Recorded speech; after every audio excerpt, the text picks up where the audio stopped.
Chapter 28, entitled Process as Meaning, Bach and the Fugue. And this is our first chapter in our genre coverage of absolute music. Remember, the reverse side, two types of music: program music, where the music tells a story, or absolute music, where there is no story and it's just about the music. Now let's open up the PowerPoint. Chapter 28. So this starts in the Baroque. And of course, we could categorize music that was from the Middle Ages or Renaissance and say that it was absolute music. But this is the first chapter in the textbook where I'm identifying it as solely absolute music. And so it says the organ and the harpsichord were the main keyboard instruments of the Baroque era. So remember, the Baroque era is 1600 to 1750. What happened in 1600? The invention of, yes, opera. And 1750, what happened in 1750? Yes, the death of J.S. Bach.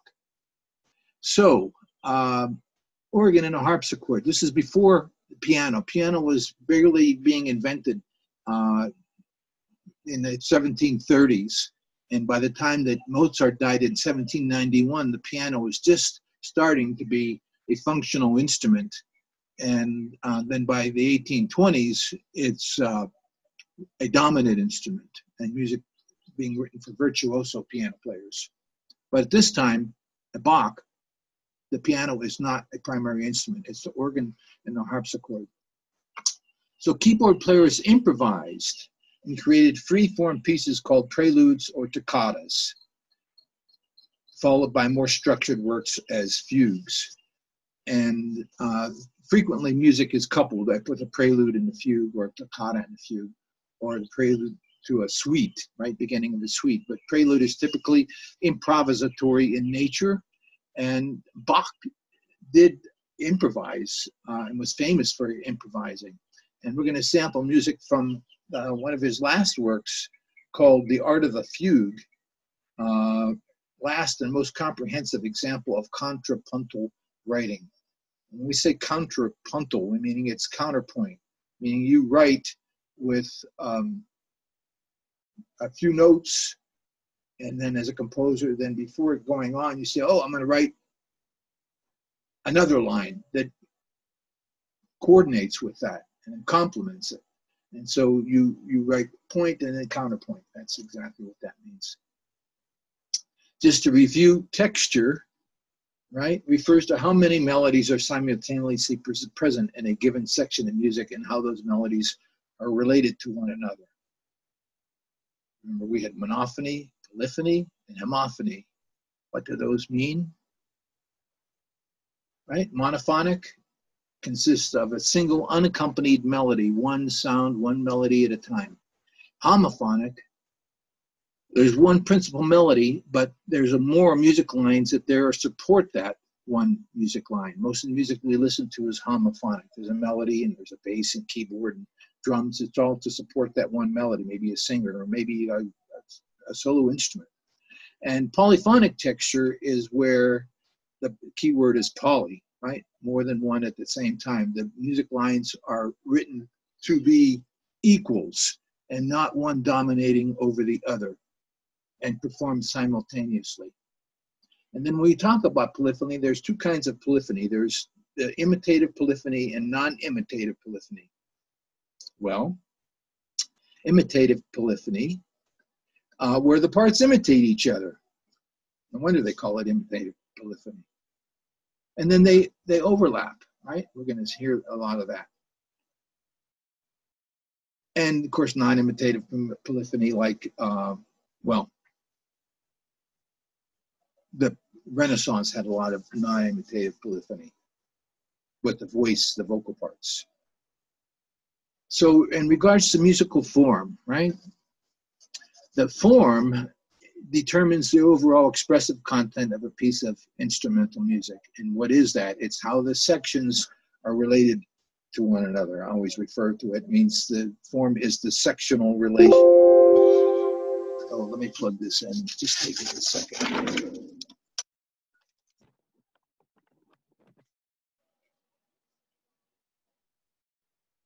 So form, right? This is very important. And we're talking about instrumental music. In vocal music, right, the poem, the words are really what determines the form and the structure. Are there verses, or is it, or not, right? And then instrumental music, what can you do as a composer?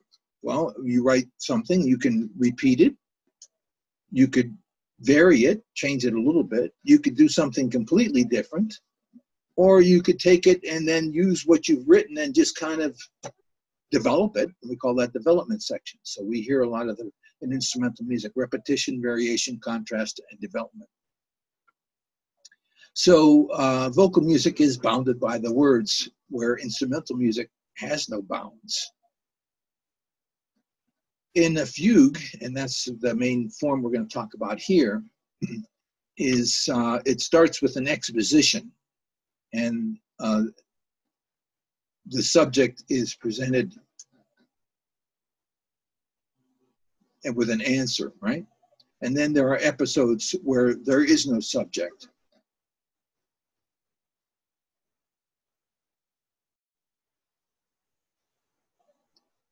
So in a fugue, they have these rules, right? So when you have a subject that's presented, it's usually by itself, and we refer to the parts in a fugue as the voices, even though we're not talking about the human voice. We just talk about musical lines and refer to the same thing as in human voices. We have soprano, alto, tenor, and bass. The same thing in instrumental music for fugue. We refer to those parts as a soprano, alto, and tenor, bass. So they have one of these rules that states when a voice comes in, the next voice to come in, it can only be the next higher or the next lower voice. So if you start with the soprano, the only other voice that can come in next is the alto, because the bass would not be close to the soprano. Or if you start with the bass, you could go to the alto, but you couldn't go bass to soprano. Or if you start with the alto voice, you could actually go up to the soprano, or you could go down to the bass part next. So again, the two instruments are the organ and the harpsichord. And the harpsichord, you look at it and say, oh, it looks like a piano, but it's not a piano, because it's, other than the keyboard, the mechanism is completely different. In a harpsichord, when you push a key, it has a hook that grabs the string and it plucks it. And then the tone is not very sustained. It dies immediately. And then, so you can't play loud or soft. It's just, no matter how hard you push the key, it's the same loudness. Although sometimes they have two keyboards, and we say it's two manuals, meaning that actually there's two sets of mechanisms, and one will pluck the string in one place, and the other keyboard will pluck the string in another place. So you can effectively have two levels of dynamics. The one would be plucking, and you say, oh, that's fine, and you play the other one. Oh, now we have contrast. It's plucked in a different place and a different quality of sound and a different volume. And of course, the organ is a wind instrument, a giant machine. I always say it's the first synthesizer, and there have been simple organs going all the way back. And of course, an accordion is a kind of an organ. Organ has pipes, and the air has to go through. You push the key, it releases the mechanism, and then the air goes through the pipes and makes the sound. So J.S. Bach was a famous organist. That was his instrument. And he was asked frequently to travel to great distances to install an organ for a church and regulate it and make sure it was tuned properly and ready to play. And of course, then he would play the organ, and then people would be amazed that not only was he a technician, but he could improvise amazing fugues and preludes and toccatas on the organ. So again, these are kind of improvised sounding pieces, and person would write that down. And a fugue is much more structured. Here is a giant organ, right? A spectacular Baroque organ from 1738 in St. Bavo's Cathedral in the Netherlands. Wow, what a mammoth instrument. So the fugue and its devices, again, we say it's contrapuntal and it's polyphonic. So you have the different music lines. You start with a subject, which is stated. And then the subject is stated again by another voice. So the first voice enters and states the subject. Then there's an answer, which is a response. And so this goes on at the same time. And then actually this is called the exposition of the fugue, where all these, the subject and the answer are presented. And then there are sections of the fugue where the subject is not being presented at all, which is transitional material. We call that episodes. And then we're going to talk about the different contrapuntal devices that a composer would use it's in the standard way, and to this day, right? Augmentation, diminution, retrograde, inversion, and stretto. Actually, we already did sample some fugue music from the text in Handel's Messiah and his choruses. There's a lot of fugues that he uses. So in vocal music, you can have fugues as well. And then in the Bach cantata, Wacht auf, there's the opening movement is actually a fugue. And then later, and the last piece we're going to list for this absolute music is from chapter 11, I think. And it's, we haven't listened to it, but The Young Person's Guide to the Orchestra by Benjamin Britten, written in the 20th century, which really is variations and fugue on a theme of Henry Purcell. Here is a painting that is a visual of interlocking and parallel lines resemble the polyphonic textures of the fugue, right? And actually, the painting is called Fugue. All right, let me play these music examples just so you can see what we're talking about. First of all, in this example, it shows this melody and it's highlighted in blue, and that's the subject. And, you know.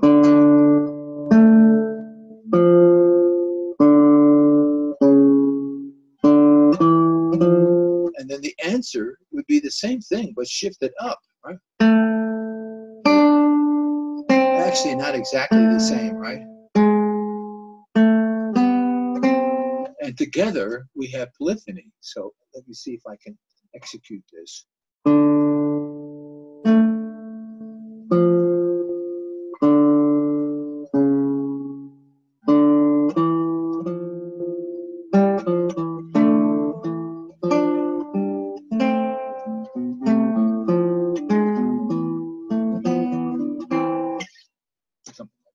Okay, and here again, this is that same subject that I've just played, and they're showing you the methods used to alter that. So now I could play that same melody upside down. Now, would the listener be able to hear this? I kind of doubt it, right?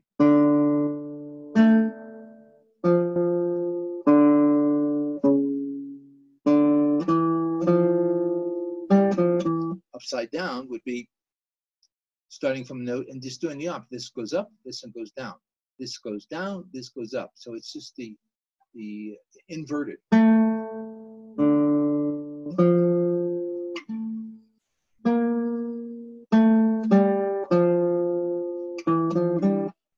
Can you tell that's the inversion? I don't think so. The retrograde would be the same thing backwards. So here we end with the fast notes. This starts with the fast notes. And it just goes backwards, really. Retrograde.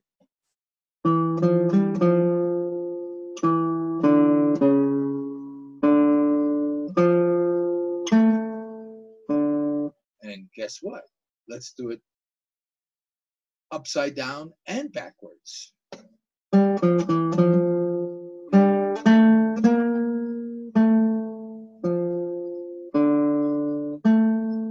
But if we stretch it out, call it augmentation.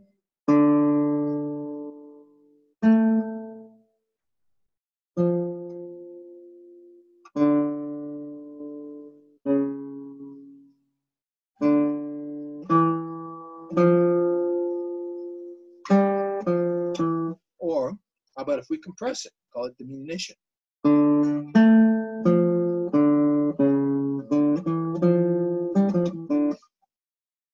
These are the techniques the composer would use. So, Bach, being the expert at fugues, he wrote 2 music books called The Well-Tempered Clavier. Clavier is a keyboard instrument. Well, it's a type of a harpsichord, actually. And remember, at this time in the Baroque is when we say that modern music starts, because of 3 things. Because we have a standardized tuning, because we start to use a major and minor scales, and modern instruments start to be developed, okay? Which are different than the Renaissance. This is the Baroque period. So there are 12 notes on a piano, which you play all the white keys and the black keys. And the 13th is the same name as whatever you started with.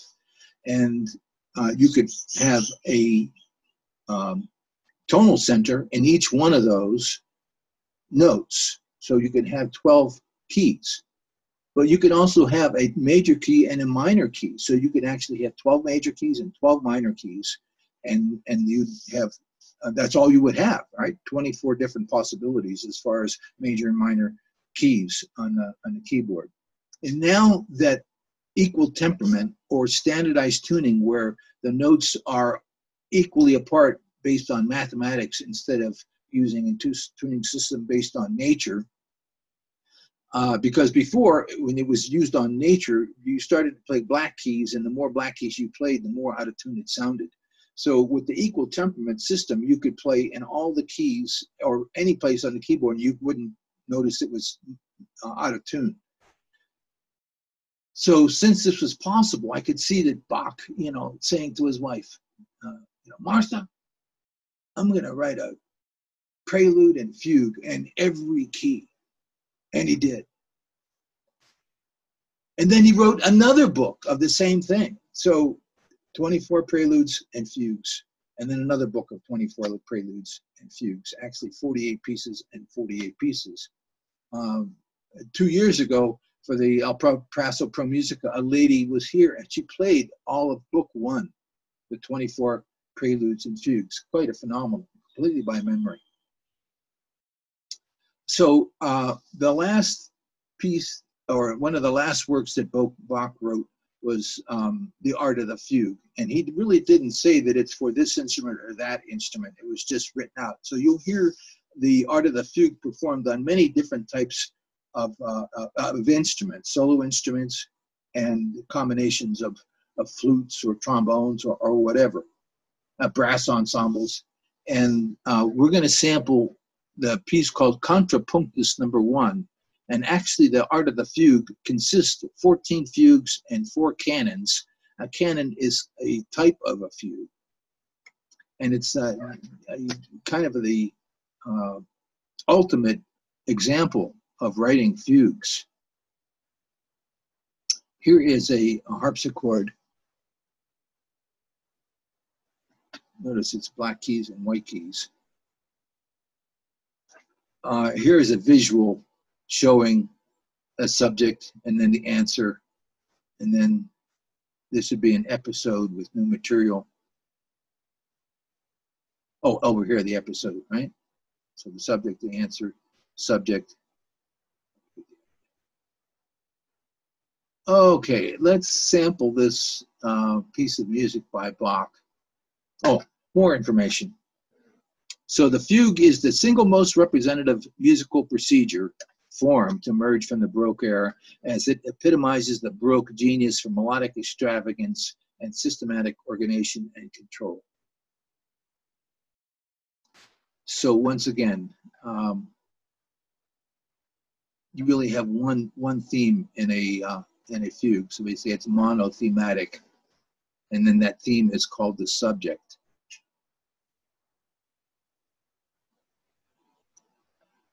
Again, the exposition where you have the subject and the answer presented, and then episodes where you have no subject or answer being stated.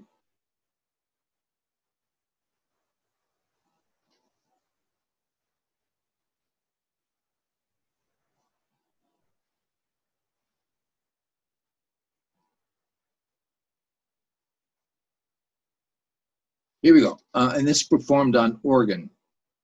Take note the requirements for the individual to perform this and how much is played with the feet. If you look at the pedals that he pushes with his feet, feet, and it's set up like the keyboard, right? 2 rows, a row of white keys and a row of black, although they're not colored. Here we go. Contrapunctus number 1 by Bach.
Just to summarize that a fugue is polyphony, and you could have a whole movement or a piece of music be called a fugue and written in that technique, or you could just have a passage or a section in a piece of music that is fugal.